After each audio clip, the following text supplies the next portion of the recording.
Last class में हम लोग कर रहे थे हार्डवेयर का टॉपिक, जिसमें हम लोगों ने इनपुट आउटपुट डिवाइसेस मुकम्मल कर लिया था। आज जो हमारा नया टॉपिक है that is logic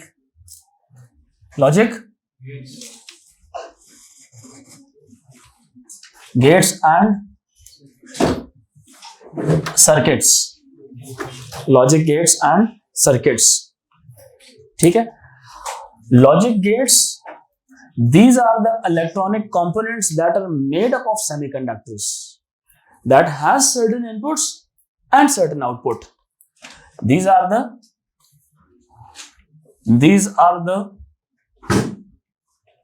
electronic components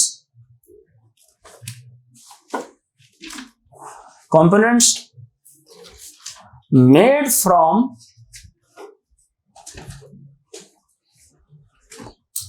semiconductors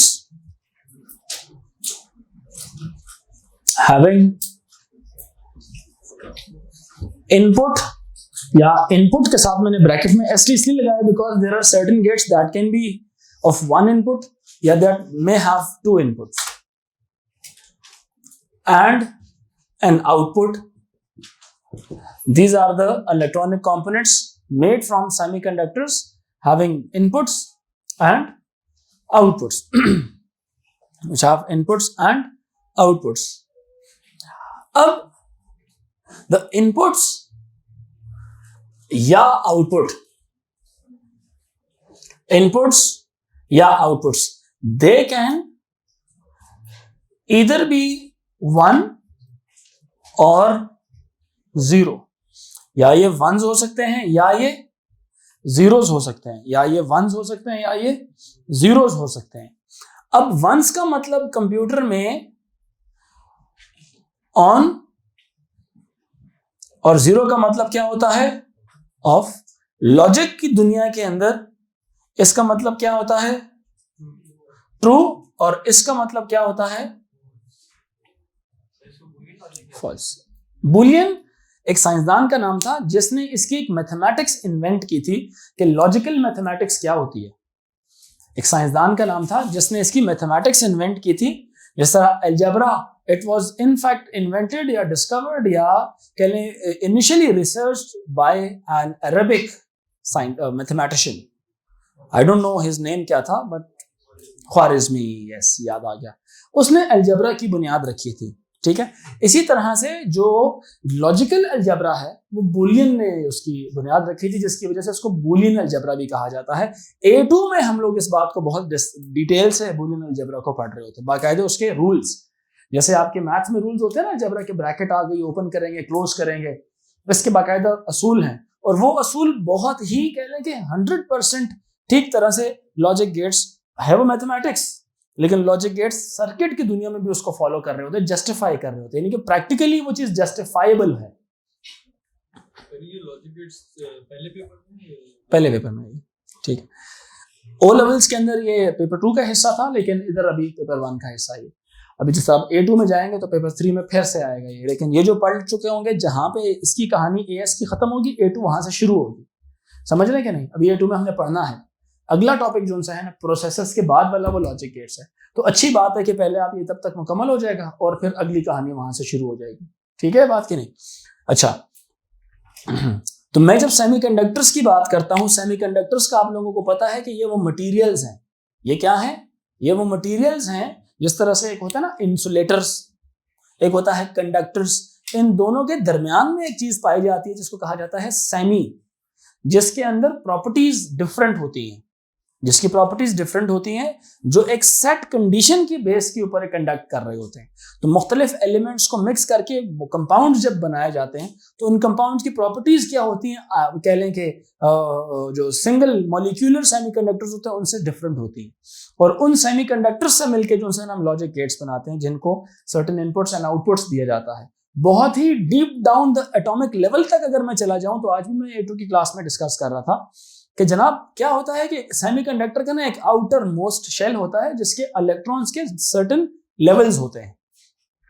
उस इलेक्ट्रॉन को अपने शेल को तब्दील नहीं करना पड़ता, उसको अपने शेल में अपनी पोजीशन तब्दील करनी पड़ती है in order to conduct something. Energy band theory के मुताबिक वो जो इलेक्ट्रॉन है जो आउटर मोस्ट शेल पे पड़ा हुआ है वो पहले आता है कहां पे, वैलेंस एनर्जी लेवल पे बैठा हुआ होता वो आउटर मोस्ट शेल का ही हिस्सा है, लेकिन वैलेंस एनर्जी लेवल पे पड़ा हुआ होता है। जब उसको किसी किस्म की थोड़ी सी एनर्जी मिलती है किसी भी अंदाज में, टेम्परेचर के अंदाज में, इलेक्ट्रिक करंट के अंदाज में, किसी भी सूरत में एनर्जी मिलती है तो वो अपने ही आउटर मोस्ट शेल के अंदर अपने एनर्जी के लेवल को तब्दील करता है। वो निचले एनर्जी लेवल से उठ के एक्साइटेड एनर्जी लेवल पे चला जाता है। एक्साइटेड मतलब उसके अंदर जब एनर्जी आती है तो वो उस जगह में नहीं बैठेगा, मैंने एक लफ्ज इस्तेमाल करना है, फुदकने लग जाएगा, एक्साइट हो जाएगा, जज्बाती हो जाएगा। तो इलेक्ट्रॉन नीचे से उठ के किधर जाएगा, ऊपर की तरफ चला जाएगा। समझ रहे हैं? जैसे नहीं हम कहते हैं कि बच्चा बहुत ज्यादा एक्टिव हो, उर्दू में लफ्ज है फुदकना, तो इसका मतलब क्या है कि वो बहुत ज्यादा छलांगे मार रहा है और जंपे मार रहा है। वो मतलब क्या है इसका, उसमें एनर्जी बहुत ज्यादा आई हुई है। ऐसा ही है कि नहीं? इसी तरह से वो जो इलेक्ट्रॉन जब अपने एनर्जी लेवल को तब्दील करके आउटर मोस्ट शेल के मल्टीपल एनर्जी लेवल्स हैं, वैलेंस एनर्जी लेवल से उठ के कंडक्शन एनर्जी लेवल पे चला जाएगा, वहां पे अब वो इलेक्ट्रॉन कंडक्ट करेगा। क्लियर हुई मेरी बात? वो शेल छोड़ा नहीं उसने, अपने एक ही शेल के अंदर एक नीचे पड़ा हुआ था इलेक्ट्रॉन और एक ऊपर पड़ा हुआ था इलेक्ट्रॉन। ऊपर वाला कौन सा है? ये वो है जो एनर्जाइज्ड इलेक्ट्रॉन है, जो एक्साइटेड इलेक्ट्रॉन है, which is ready for the conduction. तो बस एक इलेक्ट्रॉन की मूवमेंट की देर है और सारी गेम तब्दील होती है वहां से। सेमीकंडक्टर्स में ये कहानी चलती है। बात समझ रहे हैं कि नहीं? मिनिमम कभी भी नहीं होता। हाँ सॉरी, जीरो कभी भी नहीं होता, मिनिमम होता है।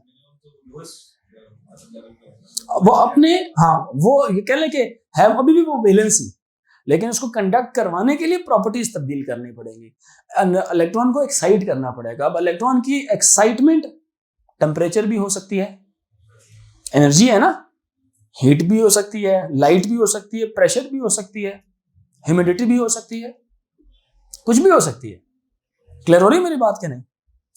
सो हम जब लॉजिक गेट्स की बात करते हैं तो हमारे पास दो किस्म के लॉजिक गेट्स आते हैं। एक आते हैं बेसिक लॉजिक गेट्स, जैसे आपने बेस क्वांटिटीज पढ़ते हैं, फिर डिराइव्ड क्वांटिटीज आ जाती है। मोमेंटम एक डिराइव्ड क्वांटिटी है, ऐसा ही है ना, लेकिन मास क्या है? बेस क्वांटिटी है। लेंथ क्या है? बेस, किसी से टाइम क्या है? बेस क्वांटिटी है। टेम्परेचर का जो सा वो है वो केल्विन क्या है? बेस क्वांटिटी है। किसी से मिलके नहीं बनी हुई, वो अपने आप से ही बनी है। बाकी जितनी चीजें 7 है ना बेस क्वांटिटीज, बाकी जितनी भी क्वांटिटीज है उनसे मिलके बनी है। तो जो मिलके बनी है वो डिराइव्ड है। तो बेस पहले सीख लें। 3 हमारे पास बेसिक लॉजिक गेट्स हैं। बेसिक लॉजिक गेट्स हमारे पास 3 है, जिनमें से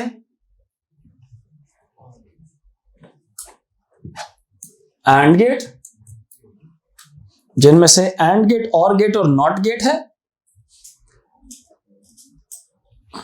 एंड गेट, और गेट और नॉट गेट है।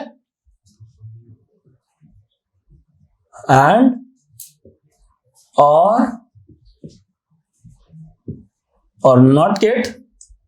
एंड गेट की 2 इनपुट्स हैं और 1 आउटपुट है।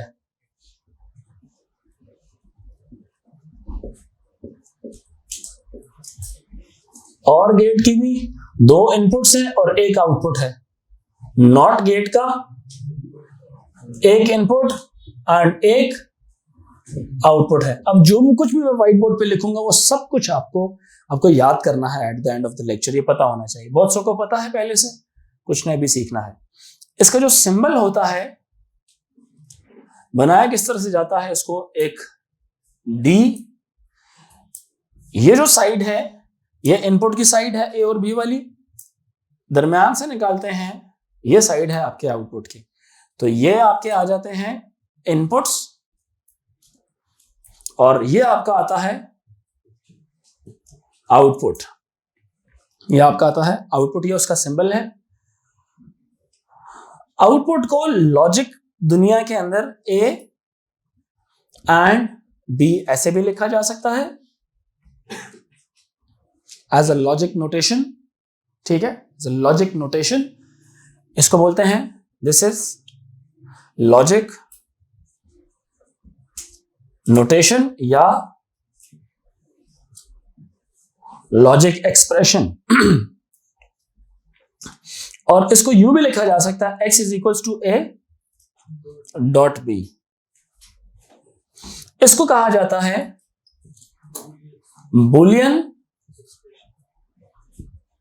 एक्सप्रेशन। बुलियन एक्सप्रेशन जी, लॉजिक भी हो गया। हम बुलियन लॉजिक भी इसको कह सकते हैं।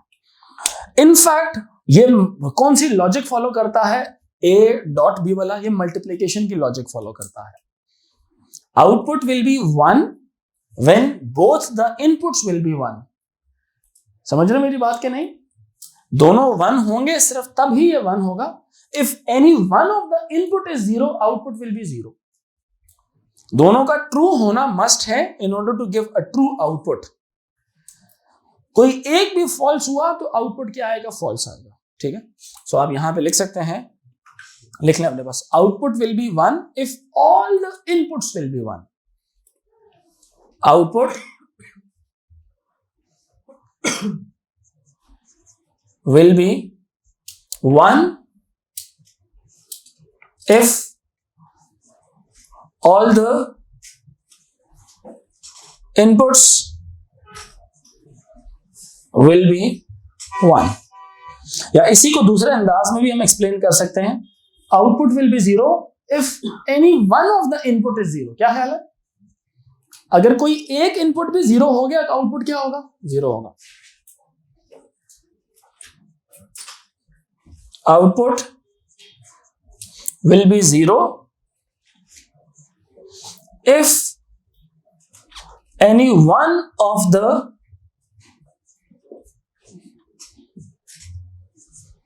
inputs is 0. If any one of the input is 0। इसका जब लॉजिक गेट बनाया जाता है A, B and X के हिसाब से, या तो ये दोनों 0 0 होंगे, या 0 1 होंगे, या 1 0 होंगे, या तो 1 1 होंगे। ठीक है, जब दोनों 0 थे तो आउटपुट 0 आएगा, बिकॉज आई टोल्ड यू कोई एक भी 0 हुआ तो आउटपुट 0 आएगा। 3 0 हो जाएंगे और यहां पे क्या आ जाएगा, इसका आंसर 1 आ जाएगा। तवज्जो दे रहे हैं?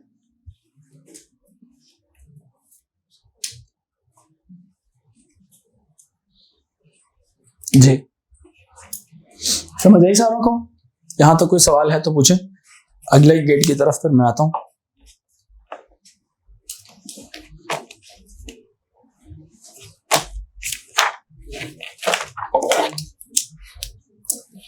ठीक है बच्चों जी, वो डिराइव्ड है, बेसिक नहीं है।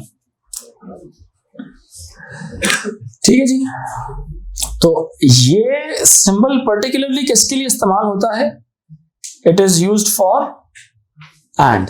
ठीक है, एंड कौन सी लॉजिक फॉलो करता है, एंड कौन सी लॉजिक फॉलो करता है, it follows multiplication logic, follows and follows multiplication logic.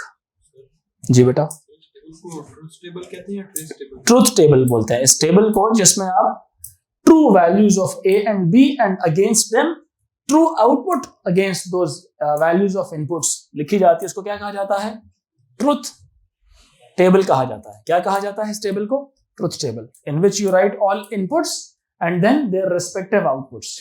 इस टेबल को ट्रूथ टेबल कहा जाता है। समझ आ रही है कि नहीं आ रही? यहां तक बात समझ आ रही है बच्चों? अब आता है दूसरा वाला गेट। दूसरा कौन सा वाला है, और गेट। दूसरा कौन सा गेट है, और गेट।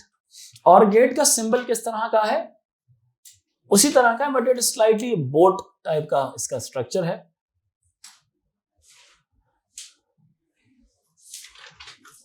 ये इसका A and B as inputs, ठीक है, ये आ गए इसके इनपुट्स, और यहां पे नेचुरली क्या आ जाएगा, एक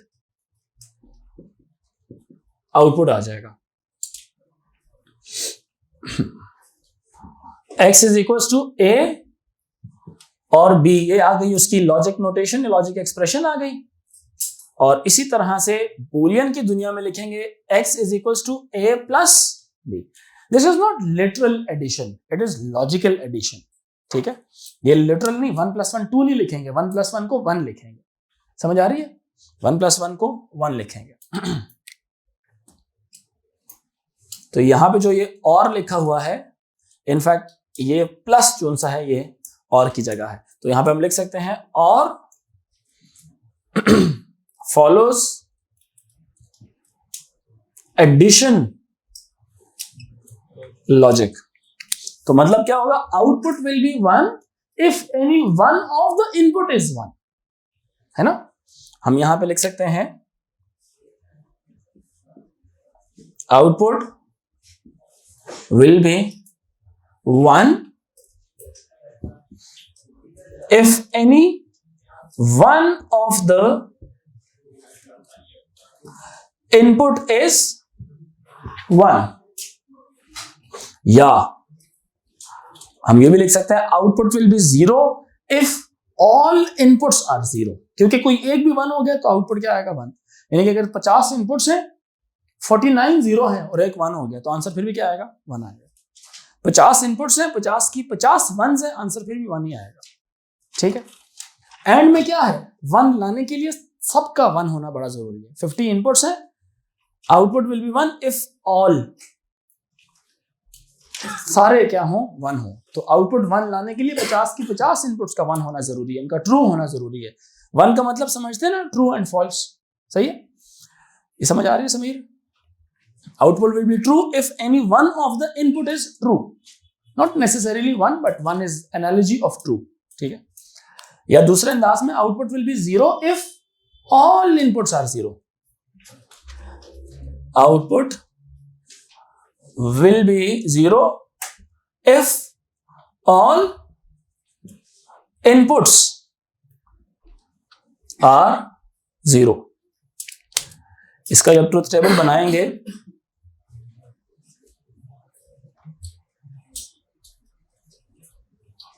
A, B and X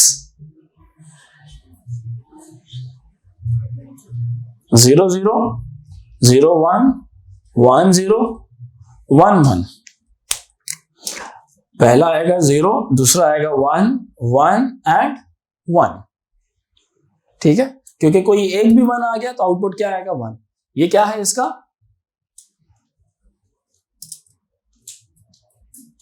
क्या है बच्चों, ट्रूथ टेबल है। What is this, truth table. Clear हो रही है बात मेरी। तीसरा जो बेसिक सर्किट है, लॉजिक सर्किट है, वो है नॉट गेट का। क्या है ये, नॉट गेट का। सबको क्लियर हो रहा है ये। नॉट गेट का जो सिंबल है वो कैसा है, और आगे एक सर्कल सा बना होता है, ये ए आ गया और यहां पे आप x लिख दें बेशक, इसमें एक ही इनपुट होती है और एक ही इसकी आउटपुट होती है। नॉट इनफैक्ट एक और गेट के नाम से भी मशहूर है, इन्वर्टर गेट के नाम से। कौन सा गेट, इन्वर्टर गेट। ये क्या करता है, उल्टा कर देता है। क्या करता है ये, उल्टा, ऑपोजिट कर देता है। मेरी बात सबको समझ आ रही है कि नहीं, क्या कर देता है ये, ऑपोजिट कर देता है। बच्चों सबको क्लियर हो रही है, कोई confusion. So x is equals to कैसे लिखा जाता है, नॉट ए, ये लॉजिक नोटेशन है उसकी, x is equals to not A. Not A का मतलब क्या है, ए का ऑपोजिट, या इसको आप ऐसे लिख सकते हैं x इज इक्वल्स टू, अच्छा इसमें दो तरीके हैं, एक तो a के ऊपर आप बार भी लगा सकते हैं, ठीक है, या इसको यूं भी लिखा जा सकता है x is equals to A prime, A prime यानी ए कॉम्प्लीमेंट और दूसरा ए के ऊपर बार।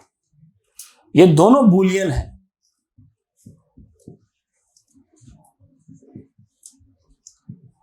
ये बूलियन एक्सप्रेशन है और ये कौन सी एक्सप्रेशन है, ये लॉजिक नोटेशन है जी।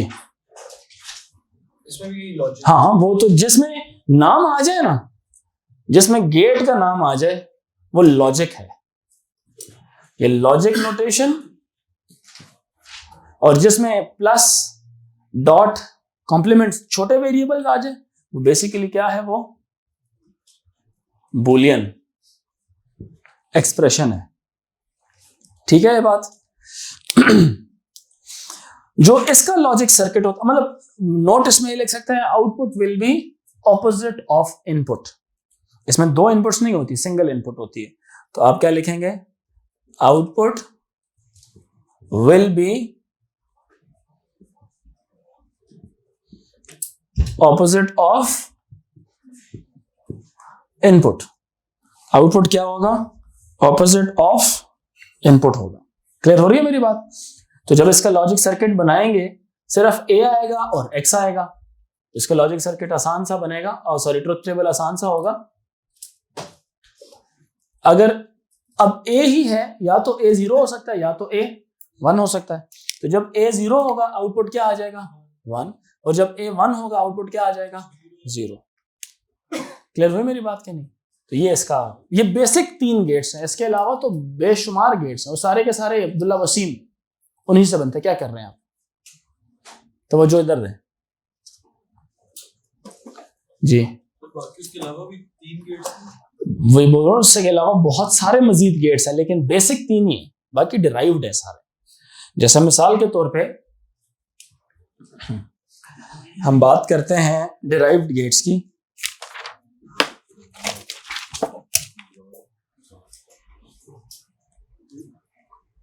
जी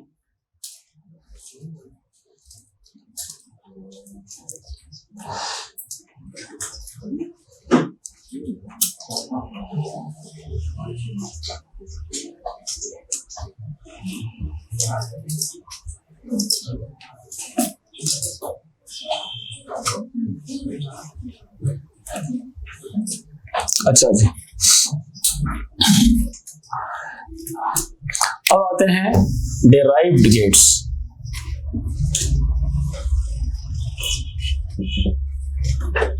डिराइव्ड गेट्स भी हमारे पास 3 किस्म के हैं। पहला एंड पड़ा,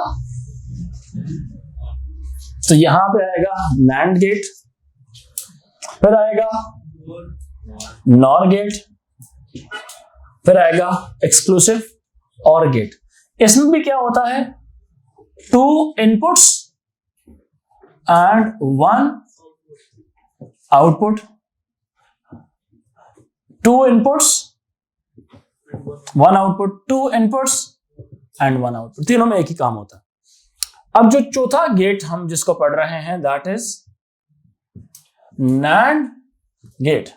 नैंड 2 अल्फाज का मिक्सचर है, not and and. N stands for not and this stands for and. बड़ा ही आसान सा फिनोमिना है। एंड गेट का क्या करना है, नॉट लेना है। जैसे वहां पे लिखे थे ना, नॉट के लिए, मतलब ए का आपने लिखा था नॉट ए, यानी कि ए का ऑपोजिट। तो इसका मतलब क्या होगा, नॉट एंड, एंड का ऑपोजिट। ये इसका मतलब क्या है, this is opposite of and. यानी कि एंड गेट के आखिर में जो उसका आंसर आएगा उसको क्या कर दो, ऑपोजिट कर दो, तो नैंड बन जाएगा। समझ रहे कि नहीं। जो तो 0001 था, यहां पे 0001 बन जाएगा। क्लियर है बात कि नहीं। तो जो उसकी एक्सप्लेनेशन थी, इसकी उल्टी हो जाएगी अब। ठीक है। सो हम यहां पे ये लिख सकते, और इसका सिंबल भी उसी से डिराइव हो रहा है। सिंबल भी कैसा है इसका,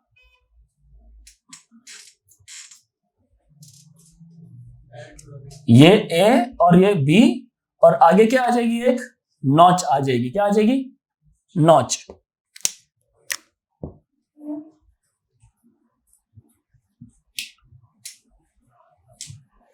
ये क्या कहलाते हैं, क्या बोलते हैं इसको, नॉच। भूलना है बेशक भूल जाओ, ये वैसे ही मैंने बस बोल दिया, नाम है इसका नॉच। ठीक है। सो यहां पे हम क्या लिखेंगे, x is equals to A NAND B, और बुलियन की दुनिया में कैसे लिखेंगे, x is equals to A dot B करके, जो आंसर आएगा उस पूरे का होल डैश। या तो आप इसको कैसे लिख सकते हैं, x is equal to a dot b bracket लगा के होल प्राइम, ब्रैकेट लगा के होल प्राइम। समझ रहे हैं क्या नहीं? अच्छा,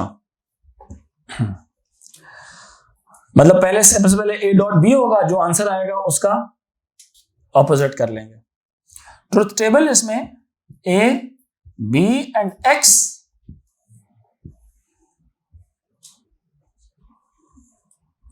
0 0 0 1 1 0 1 1।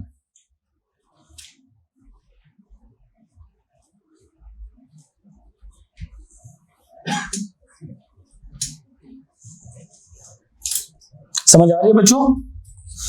0 0 के एंड का आंसर क्या था? 0, इसका आंसर क्या हो जाएगा? 1। 0 1 का एंड 0 था, इसका आंसर क्या हो जाएगा? 1।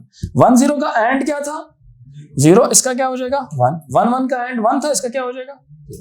Output will be 1 if any one of the input is 0 है। अगर कोई एक भी इनपुट 0 हुआ तो एंड में जो 0 आता है ना, नैंड में उसका 1 हो जाएगा, because it is opposite of and.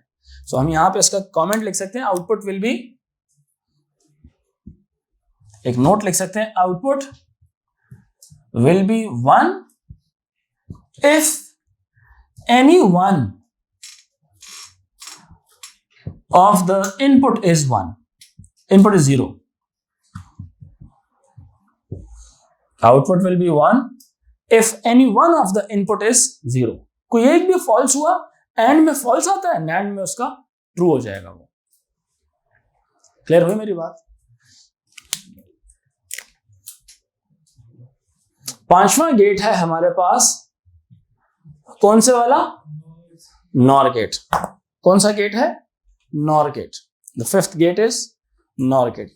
भूलेंगे तो नहीं? नॉर गेट का जो सिंबल है मैच करता है और गेट के साथ।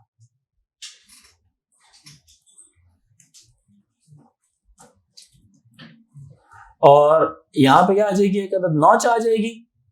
यह आ गया ए बी और इधर आ जाएगा क्या? X.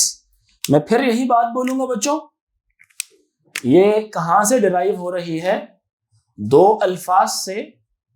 N stands for not and or stands for वही और।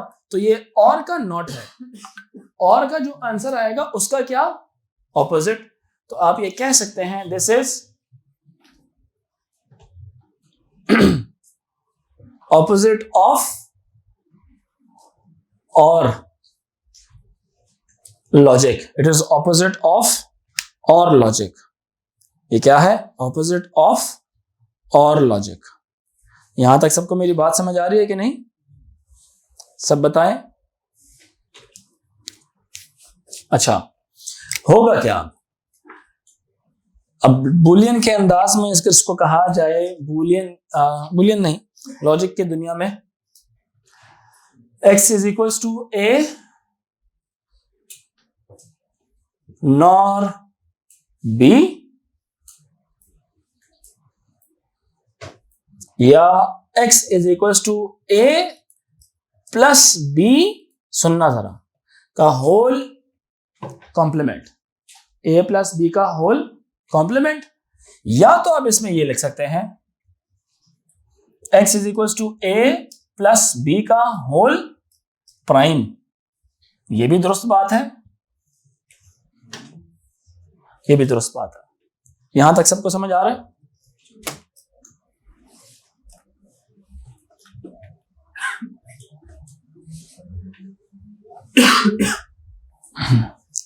समझ आ रहा सारों? सो कहा जाए तो हम ये कह सकते हैं, इसका जब ट्रुथ टेबल बनाया जाएगा ए बी और एक्स के साथ,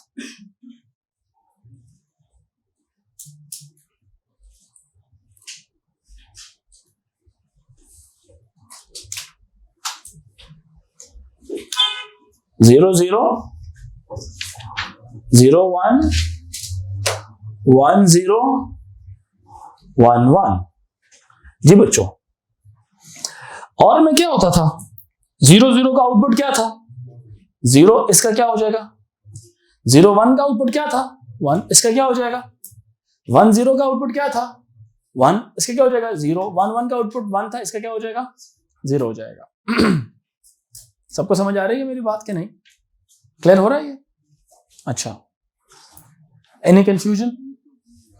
ठीक है, तो हम यहां पे कह सकते हैं output will be 1 if all inputs are 0, या output will be 0 if any one of the input is 1। दोनों बातें लिख देंगे हम यहां पे।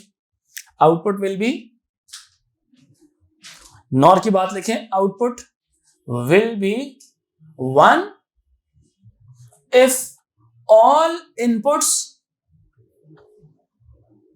Are 0, if all inputs are 0, या इसमें यह बात भी लिखी जा सकती है output will be 0 if any one of the input is 1। कोई एक भी 1 आ गया, और में असल में 1 आता है ना, तो नॉर में तो 0 आएगा उसका। ठीक है, तो यहां पे लिख सकते हैं output will be 0 if any one of the inputs is, output will be 0 if any one of the inputs is 1।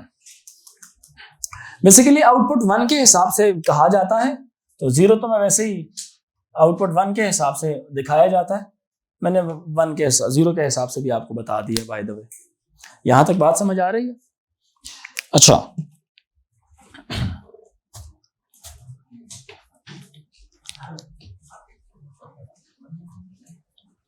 अब आते हैं जरा लास्ट गेट की तरफ, दैट इज एक्सक्लूसिव और गेट। उसको जोर गेट भी कहा जाता है।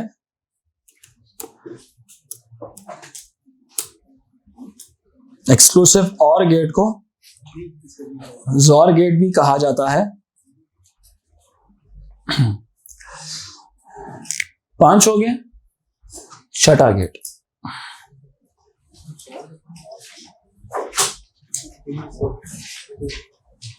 दिस इज एक्सक्लूसिव और गेट।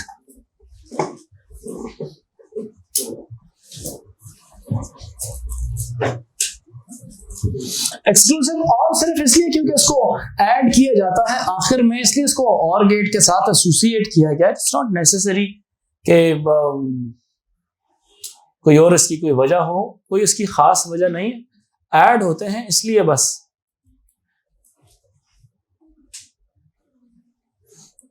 ये आ गया आपका ए और बी इनपुट्स की साइड आ गई, ये आपकी कौन सी साइड आ गई? आउटपुट की साइड आ गई। ठीक है, बूलियन की दुनिया में इसको कहते हैं ए xor B, A xor B, logic notation. अच्छा, बूलियन इसको कैसे कहता है? बूलियन कहता है A dot B complement plus A complement dot B. Plus की वजह से और का नाम आया हुआ इसमें, एक्सक्लूसिव और गेट इसलिए कहते हैं। ये आ गई इसकी लॉजिक नोटेशन और ये आ गई उसकी बूलियन एक्सप्रेशन। लिख लें, बूलियन एक्सप्रेशन है, बूलियन अलजेब्रा जी। नहीं ब्रैकेट्स नहीं होते, ऐसे कह रहे हो यूं? हाँ चलें ये कर लें, ये लें, ये बिल्कुल सही कह रहे हैं।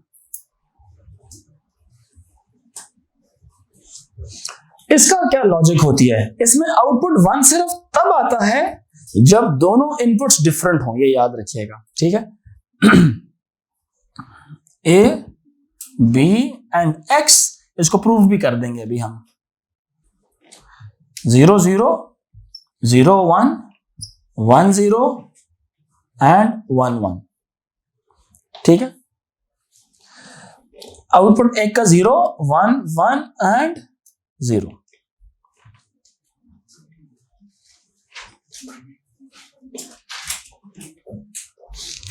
इसकी रीजन क्या है? Output will B one, output will B one when both inputs will be different. Output will be one when both inputs will be different. बात समझ आ रही है कि नहीं? Output will be one when both inputs will be different. Clear हो रही है सारों को मेरी बात? अब ये क्यों होता है? इसके क्यों का जवाब हम निकालते हैं। ऐसे क्यों, कैसे, इसका जवाब हम यहां पे एक्सप्लेन कर देते हैं।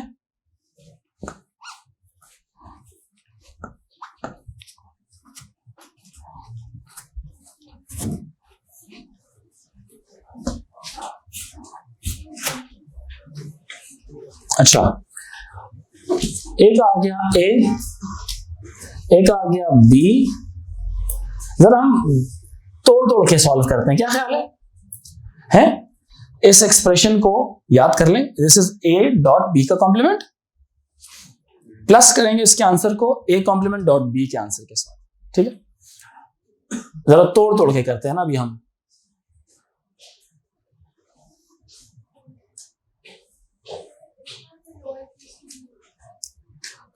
गलती हो गई, सॉरी, एक ही बात है, कोई फर्क नहीं पड़ता।